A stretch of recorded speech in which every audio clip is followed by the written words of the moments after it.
In one single afternoon, an entire town was gone. Family, friends, neighbours, all gone. A true life story. Now imagine weeks later someone knocks on your door.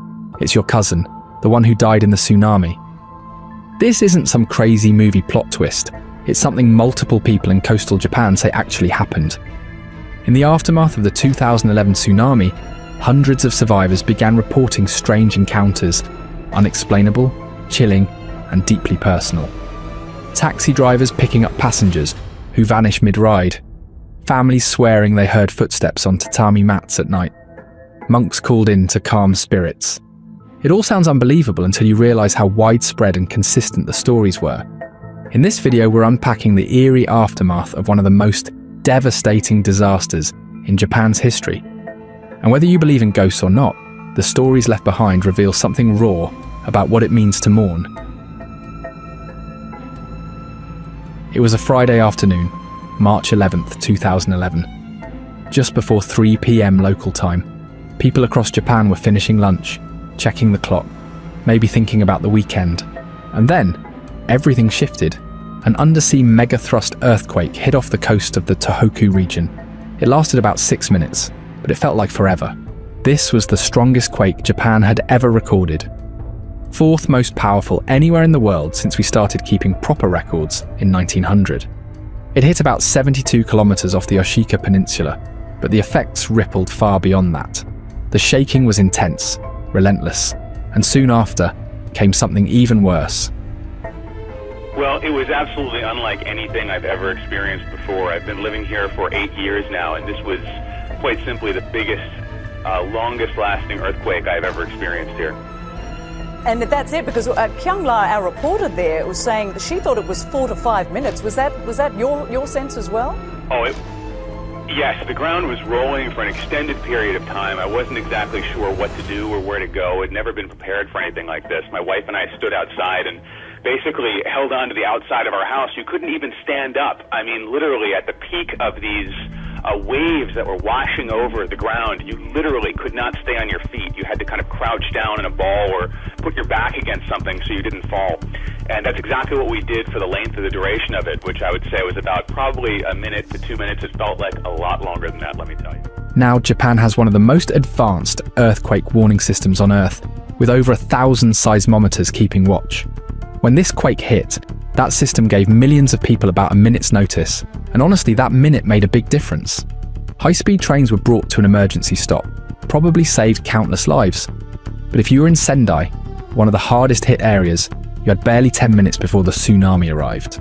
That's not a lot of time to process what's happening, let alone run. Waves, some over 10 meters high, came crashing in, swallowing entire neighborhoods like they were made of paper. More than 100 evacuation sites, places people thought were safe, were wiped out. Gone.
津波が押し寄せて車が流されています。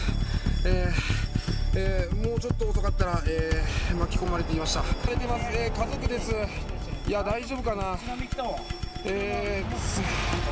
家族3人が、車の上に取り残され、今上に避難しています。余震もありますね。心配です。このまま。今どこ？そこ。今ね、ロープつなげてみる女性1人、そして、向こう側にいる、親子3人、そしてこちらにいる男性、この辺に男性1人、を助けようとしています。このホースを使って緩いな。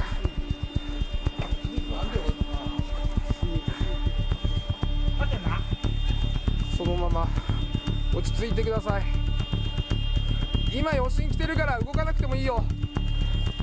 いやーよかった、よかった、いやーよかった、さすが、よかったですね。いや本当よかった。あと2人にちょっと本当にが今救出されそうとしています。雪が強くなってきました。依然とした大丈夫でした。助かりました。いやーお疲れ様です。東北放送お父さん一瞬さ1時間近く経そうとしてるんでしょうか。今午後5時です。雪は止みました。ただ依然として親子3人とこちらに男性1人が取り残されたままとなっています。救助されようとしています。おじさん、男性の方が今、救助されようとしています。 The destruction was hard to process. Rikuzen Takata, a city in Iwate Prefecture, was nearly wiped off the map. All that was left in many towns were splinters and twisted metal. Video footage from that day shows scenes that honestly feel like something from a nightmare. By April 2011, Japan's National Police Agency reported over 45,000 buildings destroyed. Fast forward to 2018, and the numbers were even more staggering. More than 121,000 totally collapsed, 280,000 half collapsed, and close to 700,000 partially damaged. And then there's the human toll. As of the most recent official update from 2021, the death toll stood at 19,759. Over 6,200 people were injured. More than 2,500 are still missing. Most of the victims drowned. Others died in fires or were crushed by debris. It was Japan's deadliest disaster since the atomic bombing of Nagasaki. But grief doesn't always stay quiet. It finds strange ways to show up, especially when the chaos settles and the world starts looking normal again on the outside. That's when people began to notice things they couldn't explain.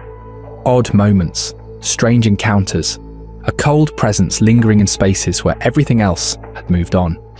In the weeks after the tsunami, as survivors left emergency shelters and tried to rebuild something that resembled daily life, the reports started trickling in. And they came from everywhere. Taxi drivers, priests, rescue workers, regular folks just trying to get through each day.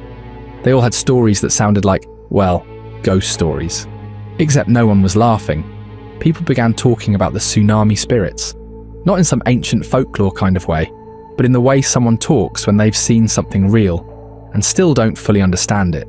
Survivors described being woken up in the middle of the night by knocking on their doors.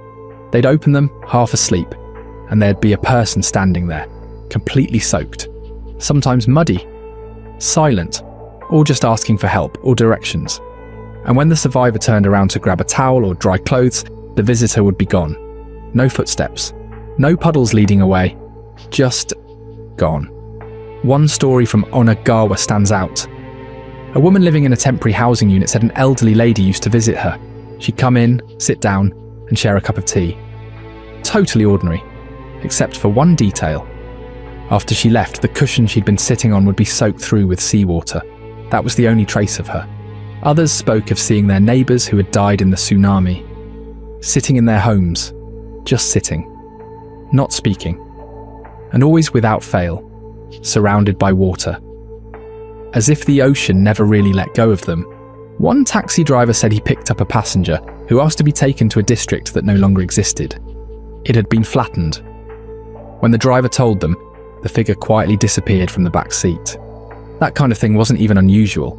Some drivers went so far as to install religious statues in their cars, hoping to protect themselves from picking up any more passengers who weren't quite living. And it wasn't just individuals. Builders saw groups of silent, muddy people walking down the road, faces blank. No words, just an endless walk. People reported seeing crowds. Lines of ghostly figures waiting outside what used to be a supermarket. ここに公衆電話あったんですよ。はいはい。で、私がの霊感っていうことで言えばね、その公衆電話にいっぱい入ってだったんですよ。はあ。っていうのはね、ここから結構亡くなってる人が。はい。だって知り合いも大渡側でそのバス停河原で見つかったんだ。ね、ここらもね、結構車を脅されてね。はい。There's one account that still sticks with me. A man from Kurihara said he couldn't stand the rain anymore. Every time he looked into a puddle, he swore he saw the eyes of people he'd known. Victims from the tsunami staring back at him. And honestly, if that was me, I think I'd start avoiding puddles too. Then there's Sayomi Shito, who lived through the tsunami but was never quite the same afterward. At Okawa Elementary, 74 children and 12 teachers didn't make it out. Sayomi calls what happened there the work of an invisible monster. One with no warmth, no face, and no end. Just something that hangs in the air. She believes it'll never go away. You know, these stories, they don't feel like mere superstitions. People weren't just seeing ghosts, they were feeling the weight of everything that was left unresolved. Everything that didn't make sense. Everything that still hurts. And in a way, I get it. When you lose that many people, that quickly, it makes sense that some part of them might still be hanging around. Not for revenge or anything dramatic, just stuck. Waiting for someone to see them. Waiting for someone to understand. And maybe that's why the stories didn't stop. Because for a lot of people, especially in places like Ishinomaki, the line between the living and the lost just stayed thin. In the months after the tsunami, taxi drivers around Ishinomaki started having some pretty strange experiences. Not just the occasional weird passenger or odd vibe in the back seat. We're talking full-on ghost fares. A sociology grad student named Yuka Kudo from Tohoku Gakuin University actually dove into this for her thesis. She interviewed more than 100 taxi drivers working in the area. Most of them were hesitant to say much at first, but 7 opened up and their stories were pretty wild. One driver shared a moment that still gives me chills. It was during the summer of 2011. He was driving through a tsunami-hit area when he saw a young woman in a winter coat waving him down. That alone felt strange. It hadn't rained in days, but she was completely soaked. She got in and asked to be taken to Minamihama, which had basically been wiped off the map. The driver, kind of confused, let her know that there wasn't much left out there, and then she looked at him, shivering, and asked, "Have I died?" When he turned around, the back seat was empty. Gone. But here's the kicker. The meter kept running. That wasn't even a one-off. Other drivers had similar encounters. They'd pick up people who looked lost or dazed, give them a ride, and then, poof, vanished before the car even stopped. One guy in his 20s apparently got in, said nothing at first, then eventually asked to be dropped off at Hioriyama, a local park on a hill. When they got there, the driver turned around to say something, and yep, nobody was there. In most of these stories, the trip lasted a while. Some of these ghost passengers were asking for an hour-long ride, and the drivers, they didn't demand payment. In fact, many paid out of pocket, no questions asked. Not because they believed in ghosts necessarily, but because something about the experience felt real. I get a headache, and my heart feels heavy. I feel a kind of tingling that starts in my neck and goes all the way down to my lower back. Ichikawa is attempting to undergo an exorcism. The aim of this Shinto ceremony is to put an end to his psychic experiences and help the souls of the dead complete their journey to the afterlife. And these stories weren't just dismissed as superstition. Kudo's professor Kiyoshi Kanebishi confirmed that physical records from the taxis actually backed up what the drivers were saying. The meters ran. The logs showed those rides happened. Something, or someone, was there. There's this one Buddhist monk, Reverend Taiyo Kanita, whose temple sits about 30 miles from the coast. After the tsunami, he found himself right in the middle of something he hadn't trained for. In just a month, he'd performed funeral services for over 200 people. That was partly because the crematoriums were overwhelmed, and many bodies had to be brought to him for last rites that families couldn't perform on their own. You can imagine what that kind of emotional load does to a person. especially when the grief is coming at you from every direction. But what really stood out wasn't just the mourning, it was what came after. About 6 months in, as survivors started settling into temporary homes, things got strange. Kanita described it as a kind of spiritual epidemic. People weren't just grieving, they were scared, haunted, and not always metaphorically. Some came to Kanita saying they'd been possessed, and not just by people, but animals too. Now, Kanita isn't the type of monk who's overly rigid about religious belief. He's more grounded than mystical. But even he couldn't brush this stuff off, especially when the people in front of him were clearly suffering. There was one guy called Takashi Ono, just a regular builder. He lived well inland, far from where the wave had hit. Months after the disaster, he decided to see the damage for himself. What he found left him speechless. That night after dinner with his family, he suddenly started acting strange. He was rolling on the floor, growling, sprinting into the field behind his house, talking in voices that didn't sound like his own, and apparently talking about the dead. The weirdest part, he had no memory of any of it the next day. This went on for 3 days straight. His wife and mother were terrified. Eventually, they got him to Reverend Kaneta, who chanted Buddhist sutras and performed a kind of spiritual cleansing. And just like that, the episode stopped. Then there was Ami, a 25-year-old nurse from Sendai. Her case was even heavier. She said she felt overrun by more than 24 spirits. One of them was a dog, a chained dog that had starved alone in the Fukushima fallout zone. I don't even know what to say to that, except it hit me harder than I expected. Over several weeks, Reverend Kaneta helped her through it, one ritual at a time, until she felt free again. Another woman, who didn't want her name out there, told a similar story. Possession, distress, and eventually a release after Kaneta intervened. And just when you think you've heard the most surreal stories from this disaster, it gets even more layered with this next one. Kansho Aizawa is a Buddhist priest and also a spiritual medium. She survived the quake and barely outran the tsunami. That alone would have been enough to leave anyone shaken for life. But what came afterward? That's what really weighed on her. A few weeks after the disaster, Aizawa said she started seeing spirits. Not just one or two, but whole groups. One vision stuck with her. Young boys, moving aimlessly as if they were still trying to get home. It wasn't just their presence that unsettled her, it was how they appeared. According to her, the spirits showed up exactly as they were at the time of their deaths. Some were headless, some missing limbs. A few, she said, were completely torn in half. And some missing hands or legs, others are completely severed in half. People were killed in so many different ways during the disaster, and they were left fixed like that in limbo. So it takes a heavy toll on us. We see them as they were when they died. She explained that the spirits were frozen in the condition they died because of how violent and sudden everything was. They were caught in limbo. And having to witness that over and over again, it wore her down, took a toll on her that most people would struggle to understand.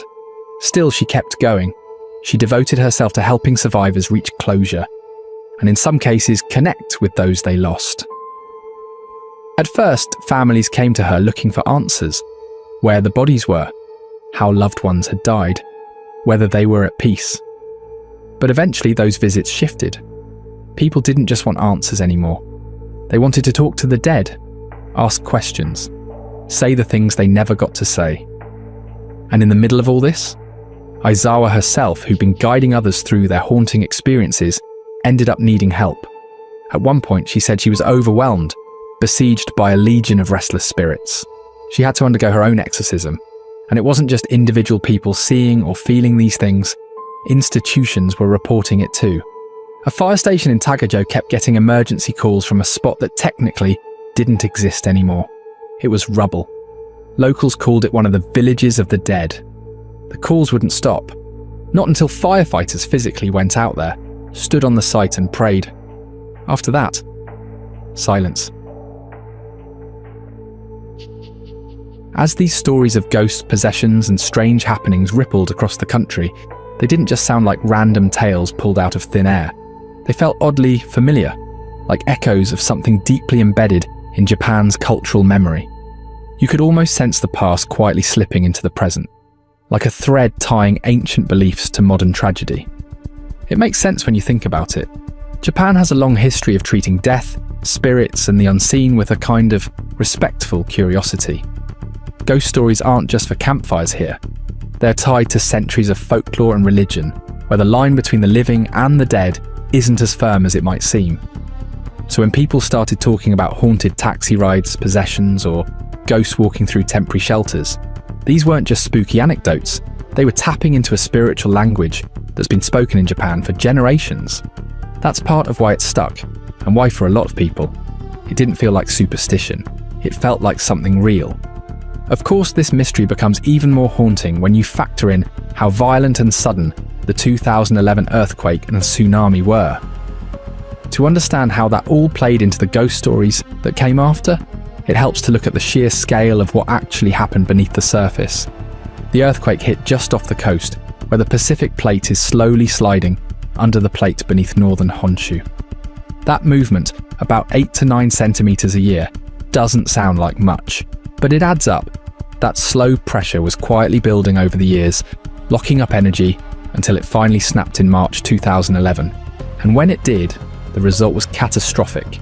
The Pacific plate may have shifted as much as 20 meters, with some estimates going as high as 40. All of this over an area hundreds of kilometers long and wide. It lifted the seabed several meters, displacing a massive amount of water in the process. In short, it was a classic megathrust earthquake, the kind Japan had seen before, like the one way back in 1896, the Sanriku quake. But this one hit in modern times, in front of the world, and it was brutal. The shaking lasted 6 minutes. That might not sound like much on paper, but imagine standing on solid ground that's turning into jelly for 6 straight minutes. It's the kind of thing you feel in your bones, even years later. And then came the tsunami, a section of the ocean floor, roughly 180 kilometers wide, surged upward by about 6 to 8 meters. Unleashing waves that didn't just crash into the shore, they swallowed it. In some places like Miyako, those waves reached heights of 40.5 meters. That's taller than most buildings. And they traveled at over 700 kilometers an hour, way too fast for anyone to have outrun, even with their vehicles. In Sendai, where many of the tsunami ghost stories later came from, people had maybe 8 to 10 minutes to react after the quake. Not a lot of time to process what was coming, let alone get to higher ground. Over 100 evacuation shelters were swept away. Even Sendai Airport was flooded by 3:55 p.m. that day, with cars and planes just drifting in the water like toys in a bathtub.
大丈夫か？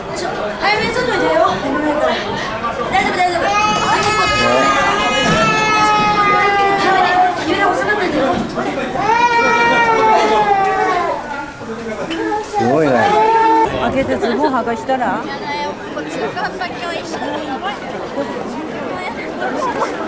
れちゃうからね、危ないからね。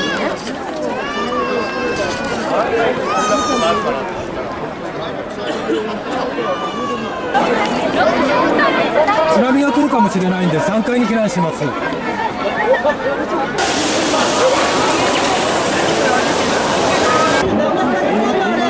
ら、水流されてる。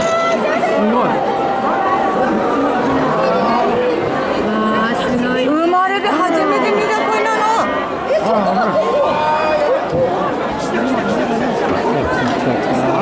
すごい。本当に。すごい津波です。すごいですね。すごいです。間違えてる。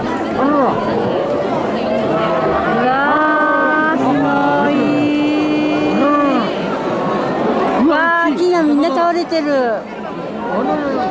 わ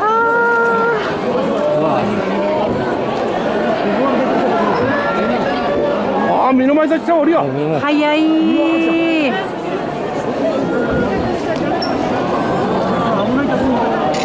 わあ、やっぱり帰らなくてよかったです。ですね。すごい津波。うわー、すごい。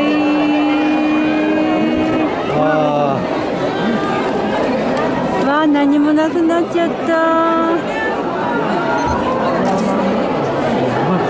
すごい。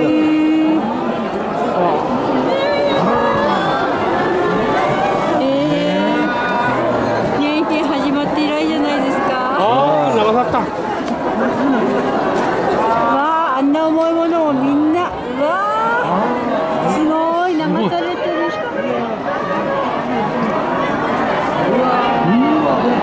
あっという間だ。またむずねね、これね。まったな。流されてる、流されてる。大丈夫か。これなんか動いてるみたいな。動いてる。動いてるね。ここも動いてる。建物動いてないだろうね。逆流がすごいです。建物動いてないの？あ、引き潮。引き潮？どこまで行くんだって。あ、こっち。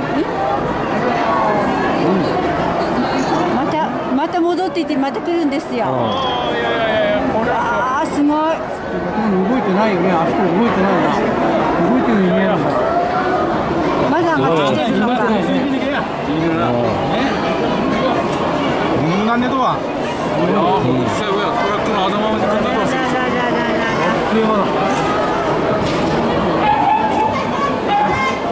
これは。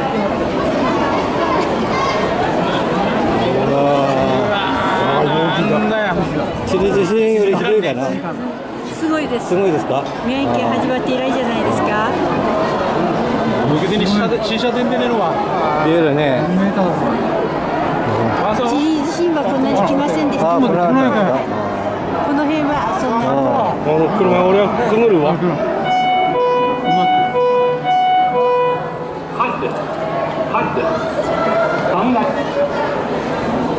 いや車どこまで行ったんだかは。閉まったな、みんな。閉まったね。いやー、どこで止まっかだよ、水の水位。家も水位だ、水位。問題は。いやこれは警報。すごいわ、これ。The tsunami didn't just destroy buildings or steal lives. It left an emotional imprint, something invisible but incredibly heavy. And this kind of trauma, the suddenness, the helplessness, the scale, created the perfect environment for ghost stories to take root. And when you realise that this disaster mirrored a much older quake, the one in 1896, it gets even eerier. That earthquake also came from the same subduction zone and also triggered a massive tsunami. There are even ancient stone markers along parts of Japan's coast, placed by survivors of that old disaster, warning future generations not to build too close to the sea. But as time passed, memory faded, towns crept back toward the shore. And in 2011, the ocean reminded everyone why those markers were there in the first place. And this tsunami didn't just devastate Japan's coastline and then stop. It raced across the Pacific like it had unfinished business, reaching places thousands of kilometers away. Along the west coast of the US, parts of California and Oregon took a direct hit, with waves pushing up to 2.4 meters. Docks got wrecked, harbors flooded, and even though this was a world away from Japan, the ripple effect was very real. In South America, Chile saw waves reaching up to 3 meters. On Easter Island, locals and tourists evacuated to higher ground, leaving behind the island's only town, Hangaroa. Peru felt the impact as well. The Education Ministry shut down schools in coastal regions, affecting thousands of students. In the San Andres area of Pisco, a town still scarred by a major quake in 2007, the Pacific pushed in nearly 60 meters. Fortunately, despite how far the water reached, there wasn't any major damage. And way up in Norway, thousands of kilometers away, fjords started shaking. Not from the tsunami itself, but from what are called seiches, which are basically water sloshing like it's caught in a giant bowl, all because of distant seismic waves.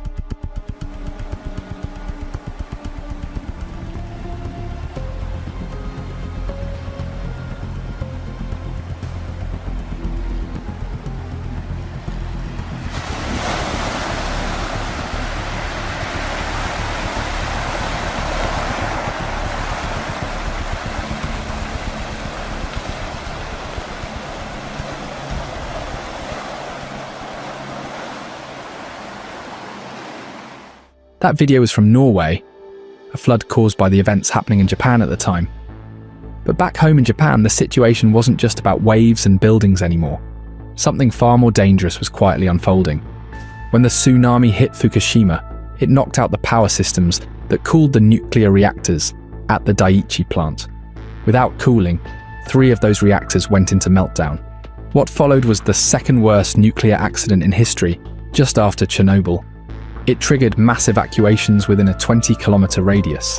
Panic, fear, and a fog of confusion spread quickly. And honestly, who could blame them? Radioactive water was leaking into the environment, and no one really knew how far it would go. The emotional fallout hit especially hard for parents, particularly mothers of small children, and the people working inside the plant. There were endless questions. Was the food still safe? Could kids still play outside? What about unborn babies? Could they be affected by all this? For families already dealing with the trauma of the tsunami, this new layer of fear pushed them even further. Then there were the older residents, who'd already lost homes, neighborhoods, and a sense of familiarity. The future felt like a fog. No house, no job, no certainty. And in a painful twist, the aftermath in Fukushima proved deadlier than the disaster itself. Around 1,656 people died from stress-related illnesses, more than those lost to the quake and tsunami combined. Meanwhile, the country's infrastructure was buckling. The Tohoku expressway cracked so badly, it had to shut down completely and didn't open again until late March. The famous Shinkansen went out of service. Tokyo's trains were all frozen. JR East said 62 of its 70 lines were damaged. Entire stations were wiped out, 23 of them, and track damage showed up in 680 different spots. The 30-kilometer area around the Fukushima plant couldn't even be surveyed. And all of this chaos, this unraveling of normal life, only fed the strange reports that followed. Because when everything feels broken, when the trains stop running, the streets are empty, and your house is gone, it's not so far-fetched to wonder if something else might be wandering through the wreckage too. Something not entirely alive. And just as people were trying to make sense of the nuclear panic and the collapsed infrastructure, the ripple effects kept stacking up. Entire towns were left in the dark. Around 4.4 million households across northeastern Japan lost power. That's not just a power cut. That's hospitals, homes, streetlights, everything gone. Tohoku Electric Power, or TEP, went offline along with several other power plants. TEPCO, the utility giant, saw its total capacity drop by 21 gigawatts. That's huge. With demand outweighing supply, rolling blackouts started up in Tokyo just 3 days later. Water was another problem. At least 1.5 million households lost access to running water. By March 21st, that number had dropped a bit, to 1.04 million. But even then, that's still 1 million families boiling snow or waiting in long lines just to wash their hands or cook. And then there was the oil refinery. Over in Ichihara, east of Tokyo, the Cosmo Oil Company's massive facility went up in flames. The earthquake triggered a fire so intense, it burned for 10 days straight. This wasn't just a little blaze either. This refinery handled about 220,000 barrels a day. Storage tanks exploded. 6 people got injured. Black smoke poured into the sky. It was just one more layer of disaster in a week that already felt like the end of the world. But if we shift our focus back up north, to the city of Ishinomaki, the horror gets even more personal. This place was one of the hardest hit. Almost 6,000 people died there. And in the middle of it all was Teruo Kono. On March 11th, he was just sitting in his office. Then the ground shook, and a 120-foot wall of water came crashing in. One moment he was working at his desk.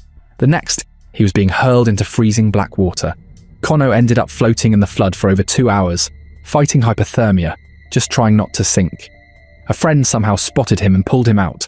He survived, but most didn't.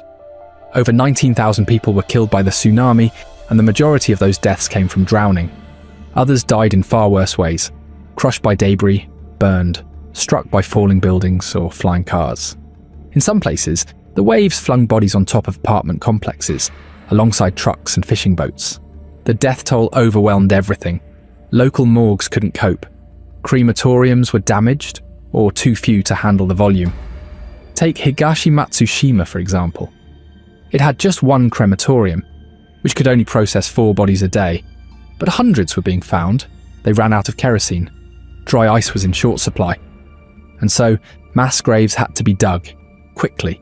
There was no time for proper goodbyes or elaborate rites. Families were told the bodies would be cremated later, whether that happened or not.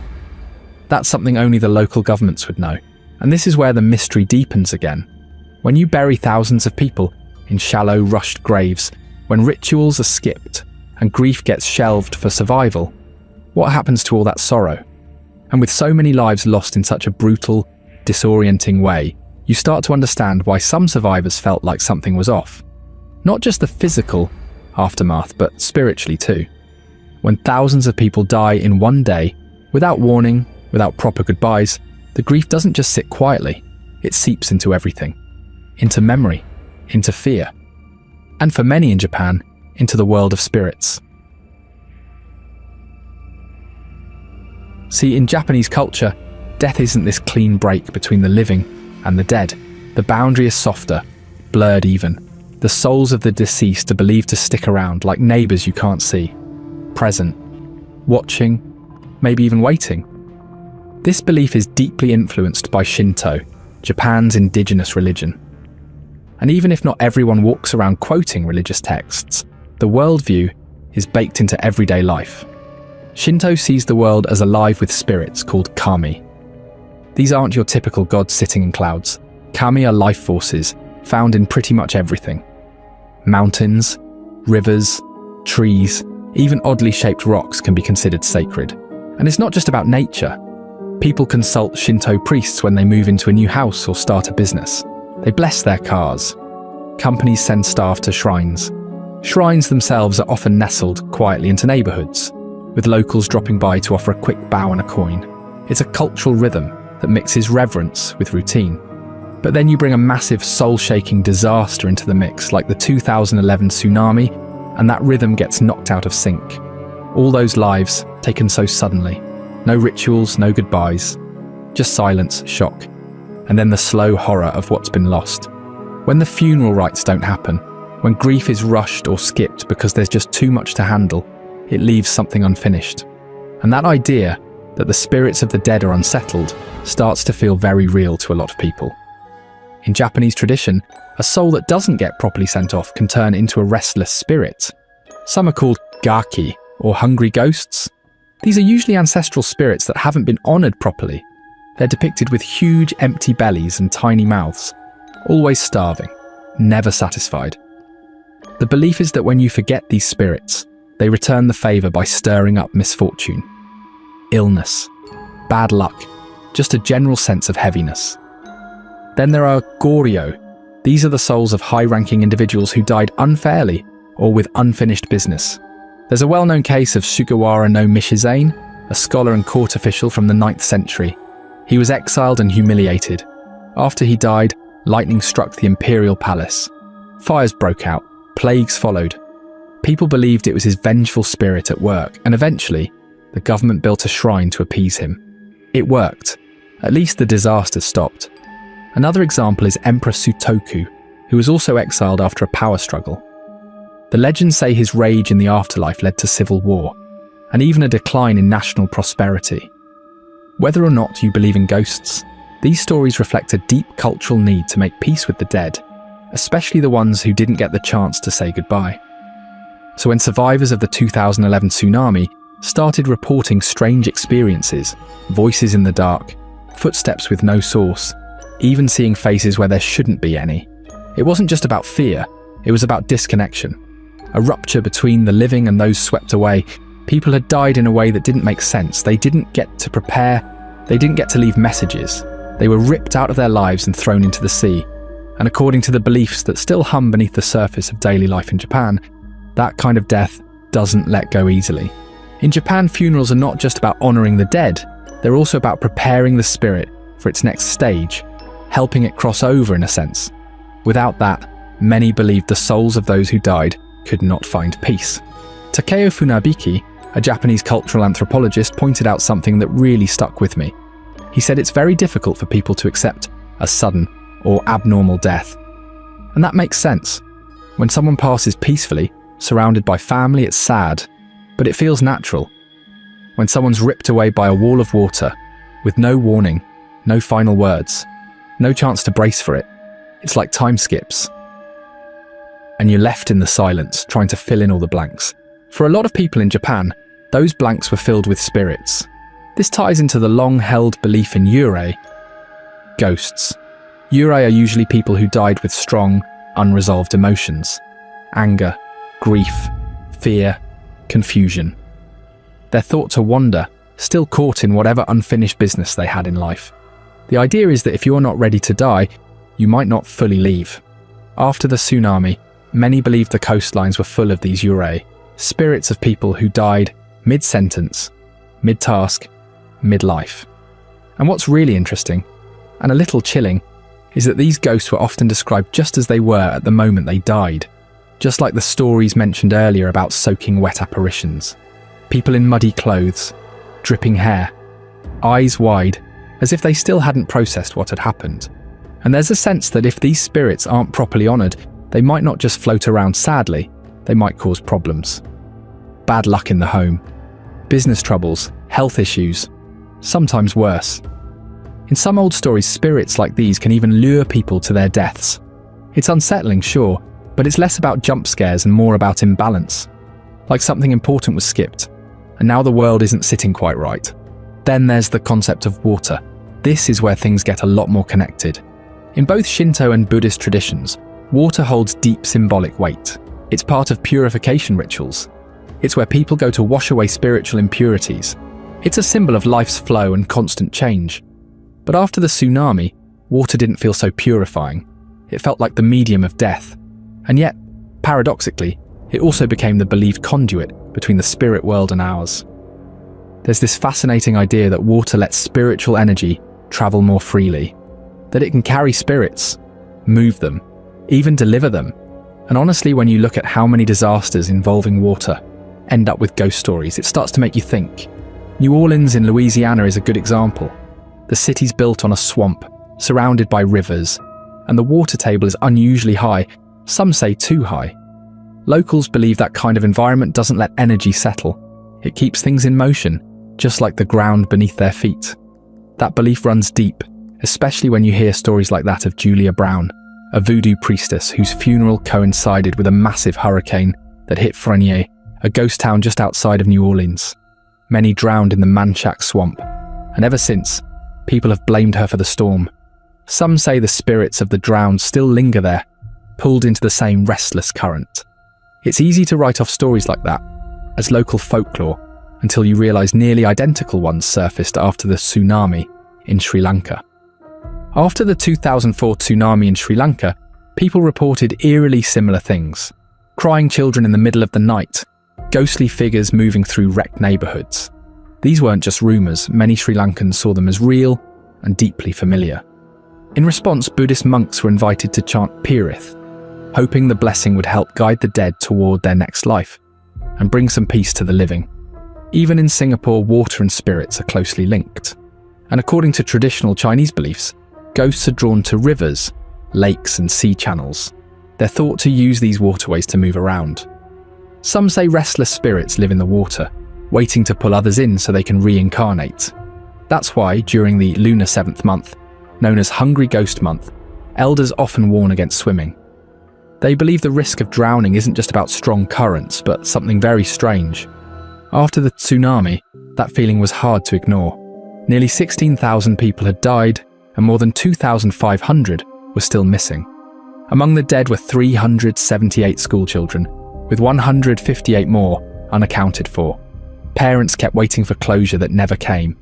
And for some, the line between grief and spiritual presence started to blur, so the idea that spirits were still nearby wasn't scary. If anything, it was comforting. It meant they hadn't completely left, that there was still some kind of contact, even if it wasn't what anyone would have asked for, which led to the use of something called Phone of the Wind. It's this glass-panelled phone booth that sits on a quiet hilltop in Otsuchi, a town that lost 10% of its population in the disaster. The phone doesn't work in the usual sense. It's not connected to any E-lines, but that's not the point. It was originally built in 2010 by a man named Itaru Sasaki, who had lost his cousin and wanted a way to talk to him. A real physical way. So he placed this old rotary phone in a booth in his garden and started using it to speak into the wind. Then, the tsunami hit. Sasaki's town was one of the worst affected. In the months that followed, he opened the booth to the public, an open invitation for anyone grieving to come and speak to someone they'd lost. And people came, in droves. Within just 3 years, more than 10,000 people had made the trip. Some walked up the hill silently. Some carried photos, others brought written messages or just stood there, listening to the wind while they cradled the receiver.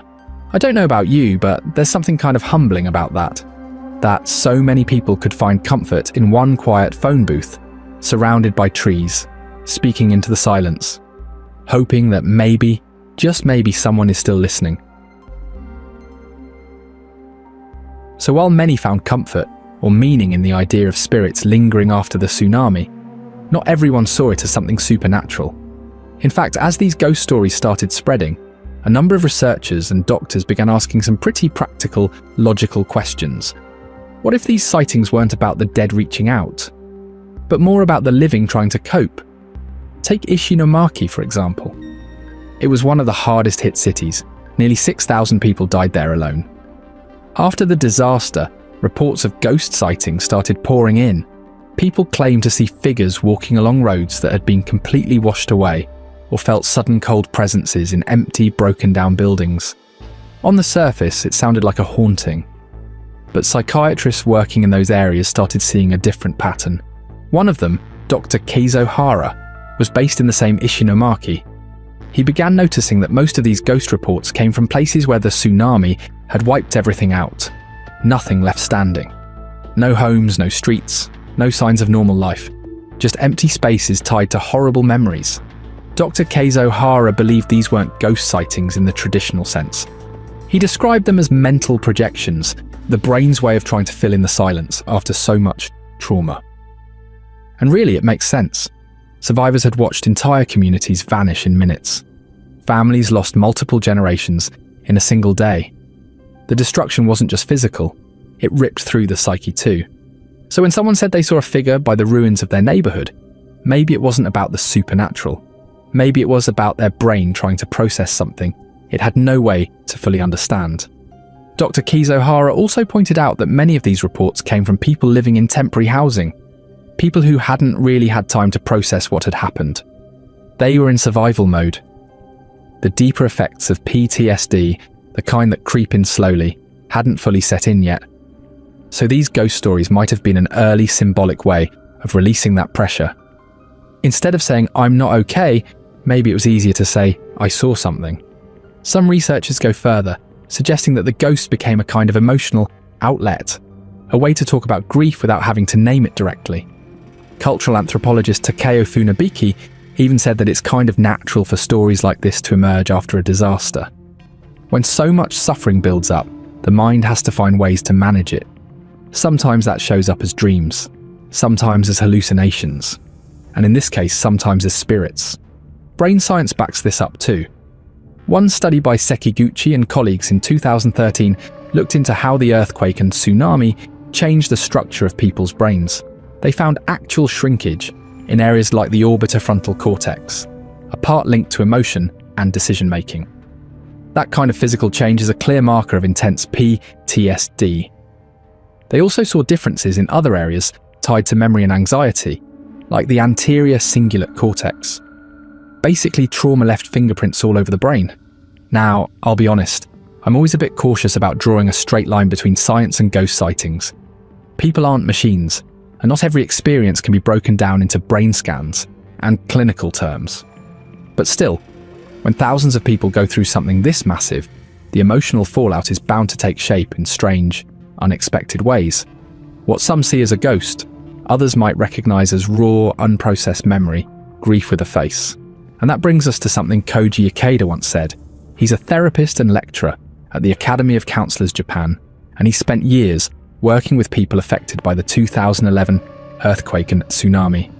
His take was that these ghost sightings might not be ghosts at all, or at least not in the way we usually think of them. Ikeda believes that what many survivors experienced was the mind trying to make sense of overwhelming grief, the kind that shows up as fear, sorrow, anxiety, or even the aching wish to see someone who's no longer there. He talks about these strong emotions building up until they sort of spill over, creating what he calls projections of spirits. Not as hallucinations exactly, but as unprocessed feelings that take on a life of their own. He puts it pretty simply: if people aren't given a way to express their pain, that pain doesn't just vanish. And sometimes it shows up as a figure in the distance or a voice in the dark. These moments become a release valve, a way to say what couldn't be said when things were too chaotic, too fast, too final. These experiences gave survivors a way to grieve, especially when nothing else made sense. And honestly, I get that. If the world around you has completely fallen apart, maybe a ghost isn't just a ghost. Maybe it's the mind trying to stitch something back together. Remember Yuka Kudo, the sociology grad student in Sendai who started looking into one of the most talked about mysteries in Ishinomaki? That string of taxi stories, drivers picking up quiet passengers in tsunami-hit areas who would suddenly vanish from the back seat. Her professor, Dr. Kiyoshi Kanebishi, saw something important in the consistency of the reports. He suggested these weren't just spooky coincidences, but signs of deeper psychological distress. According to him, the sightings might be real in the emotional sense. People trying to process loss in a way that feels manageable. When the mind is grappling with something as huge as PTSD, it's not surprising that it clings to images or feelings that help make sense of the pain. So maybe these passengers weren't ghosts in the traditional sense, but projections. Emotions so strong, they needed to take form somehow. Which, to be fair, kind of checks out. Richard Lloyd Parry explored this too. His book, Ghosts of the Tsunami, isn't just about supernatural stories. It's about how a disaster like this reshapes everything. Richard Parry noticed that ghost stories didn't appear right away. They started trickling in months later, when survivors had finally moved into temporary housing and things began to settle, at least on the surface. That's when people had the time to feel the weight of what they'd been through. And instead of screaming into the void, some of them started telling stories. Not for attention, but maybe as a way to feel less alone. He called it an epidemic of ghost sightings. His take: grief is relentless. It doesn't just show up once and leave, it keeps echoing. And sometimes it takes the shape of a lost loved one standing by the road asking for a ride home. Culture in Japan already supports a deep, unshakable connection to the spirits of ancestors and the dead. It's not unusual for people to believe their loved ones are still nearby watching over them. Richard Parry pointed out how that belief helped shape the way many interpreted these experiences. In a sense, the spiritual idea of the dead sticking around isn't fringe thinking, it's cultural muscle memory. Even some folks online have tried to explain all this without even reaching for the paranormal shelf. And honestly, their points are hard to argue with. One Reddit user who used to work just half an hour from Ishinomaki shared a story that's kind of hard to shake. They said a co-worker told them she still occasionally sees cars floating down the street, years after the disaster. Not real cars, just mental flashbacks that feel real until she literally has to shake them off. Another co-worker, they said, temporarily lost the ability to see in colour. For weeks after the tsunami, she saw everything in black and white. The brain is wild like that. Another person chimed in saying this all sounds like coping mechanisms. They weren't a psychiatrist, but they believed it's not unusual to hallucinate during extreme grief. And the hallucinated person doesn't even have to be dead. Breakups can do it. Loss of any kind. One driver's ghost story could have just been sleep deprivation.